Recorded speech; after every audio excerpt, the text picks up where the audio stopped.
Well, now I want you to meet Amanda Pico, just like the tea, Pico. She's a delightful person in New York City, right downtown Manhattan. And what she does is advertising for Broadway plays. Wow! Now, who could be in a better place to learn about advertising than those down on 42nd Street in New York City? And selling, Broadway plays. That's what it's all about. But more importantly, she talks about how to use social media for selling.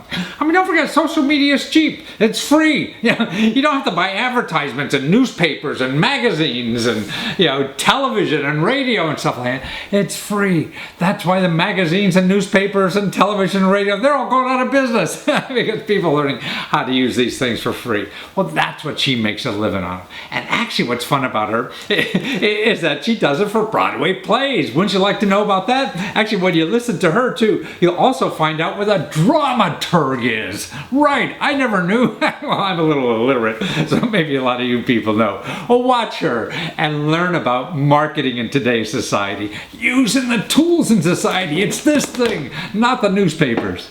Oh, Amanda Pico, I caught you and I'm drinking water on me. And you're the founder of the Pico Group. Well, I mean, what you do in marketing is just amazing. I mean, talking to you earlier, you could fill seats for anybody, right? And that's what life is about, filling seats, man, selling something. How do you do it for everybody? You don't know. Well, the Pico Group is a full-service marketing and advertising agency. So we do everything from creating the logos for a show to the websites, running all of the social media campaigns, and designing all of the ads for newspapers and TV stations and billboards and all the grassroots stuff. So a lot goes into filling seats and selling tickets on Broadway and off-Broadway. But the techniques or the skills or the methods are the same if I had a little yoga store, right? Needed to fill the seats in the yoga place, right? Yeah, it's pretty similar. It's figure out what works and be a little creative about how to add some things in. So, who is your audience? Do you want to get out on the street and have some hand-to-hand contact, face-to-face with people, or do you want to create the naked cowboy out there, huh? Right. That's right. Yeah, or do you want to create a community online and and work on Facebook and Twitter and have an Instagram account and create meetup groups on meetup.com. So there are so many different ways of being really inventive and creative and getting to your target demographic. And that's what really it's all about for theater, is reaching that target market. Target demographic. So that requires something, I guess, a little research. You have to sit down and figure out, or do a survey. How do you figure out who should be my audience, or who are the people? So for theater, what we do at our agency is we have a research and analytics department. And before a show ever comes to New York City, there's two options. One is that the show has done an out-of-town workshop or tryout. And then we have data from who attended the show in the other market, and what data can we extract from those ticket buyers and figure out how to clone those people, that type of demographic in the New York tri-state area market. And then, of course, roll it out to national and international tourists later on. But if a show has no brand, then it really is up to our research and our dramaturgy department. So we have an on-staff dramaturg? A dramaturg, yeah. And there's actually... How do you spell that? Drama what? T-E-R? T-U-R-G. Dramaturg. What does that mean? I don't know. A dramaturg is someone who really gets into the meat of the show and works with and speaks to the creatives, the writers, the directors, choreographers, to figure out what the whole energy and purpose of the show is. Wow. And all of if there's history behind the show, and this is in your marketing group. You got a dramaturg, huh? Can I we have a look on Craigslist for ads for dramaturgs? I want to be a dramaturg. Really? So, and these people there's actually they pull apart the play, kind of thing. They pull apart the play. Yeah. Wow. And in our agency, Our dramaturg is a really important role here because she is not only the person who pulls apart the play and sits down and speaks with the the creatives involved in the project, but she also is looking at strategy about what else is in the landscape in theater at the same time that the show is going to be produced. And so sort of like a SWOT analysis, like what are the strengths, weaknesses, opportunities, and threats of the world around us. Wow, there's a lot of jargon here, lady. A swap, a dramaturg. But what I'm really interested in, being a sexist, male, interviewer here, is what did the dramaturg do for the penis play you had? I saw. Well, we had a lot of data about that show, puppetry of wasn't that from Australia or somewhere like that? Yeah. Yeah, that's exactly right. It was from Australia, and it played in New York City several times. So we had information about, outside of New York as well as previous runs in New York City. And then we worked a little bit on their national tour as well. So yeah, but that was a lot of actually bachelorette parties and birthday parties. It was penis related. That's interesting.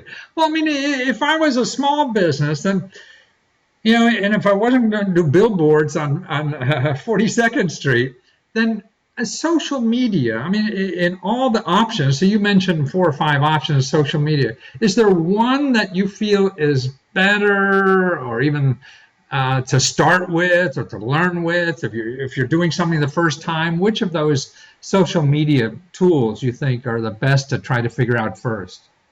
Well, Facebook and Twitter are the 2 easiest ones, and it really is important to have both, because on Twitter, it's just like anything else. Wherever you market or advertise, you're speaking differently to people. So on Twitter, you have a max number of characters, so it's really short and to the point.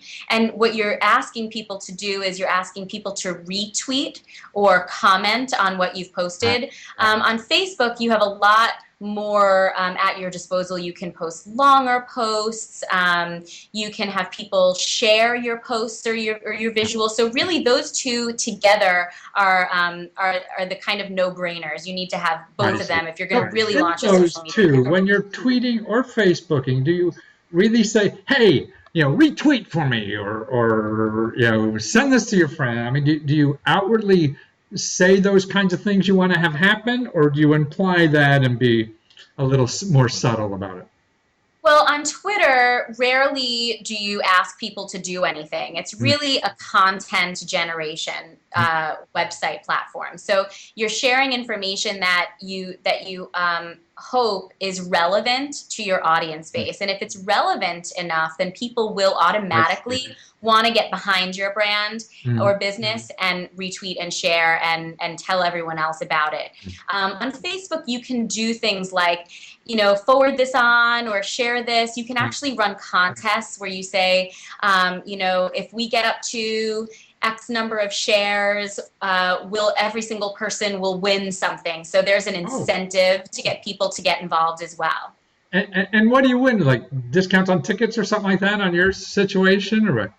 Yeah, discounts on tickets or free tickets or a discount to a local restaurant that's working with the show, or a free piece of merchandise that isn't sold at the theater yet. Like we're launching this new T-shirt, or whatever the cool merchandise item is that you're a VIP and you're getting it before we sell it to the general public in the theater. I see. Well, that's a cool idea. I mean, to use social media to give an offer to something special that nobody else has yet, right?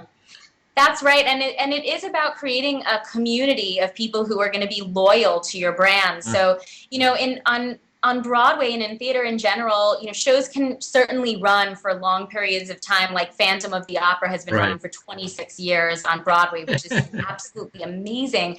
But for the most part, other shows they run for a year or a couple of years and then they go away. So it is about creating a community, because when the show goes on tour nationally and internationally, you want to bring those people with you who feel like they're getting something really valuable by being a part of your show.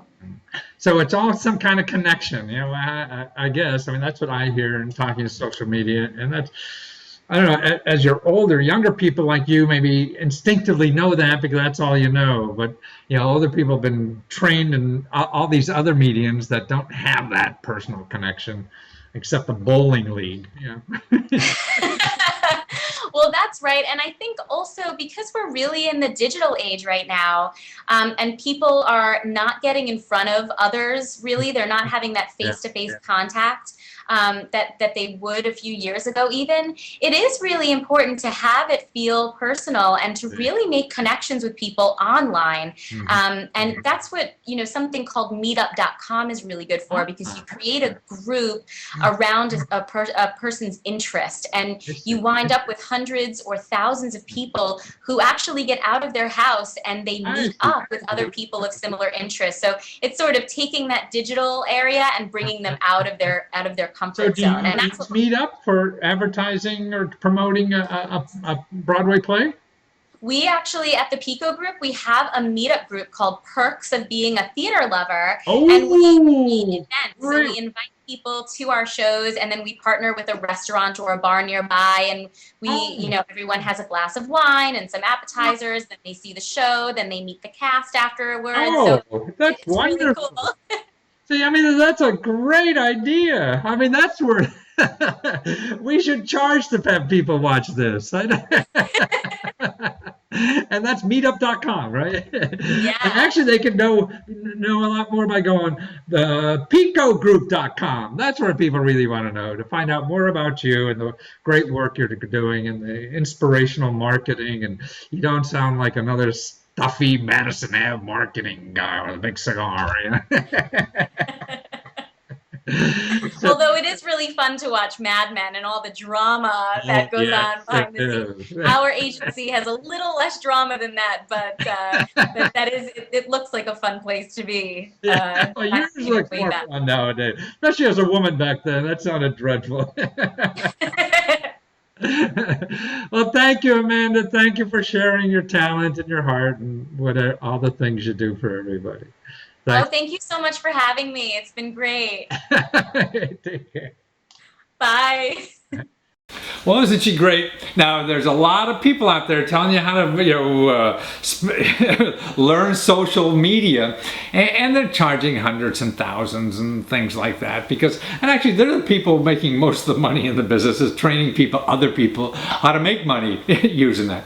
But you could do it, trial and error, learn, pick up tips like from Amanda and things like that before you start spending hundreds or even thousands of dollars. Of people who are going to show you the secrets. There's no secrets in life. Most of life is trial and error. So you just got to go out there and try so you get the error and really learn the right way.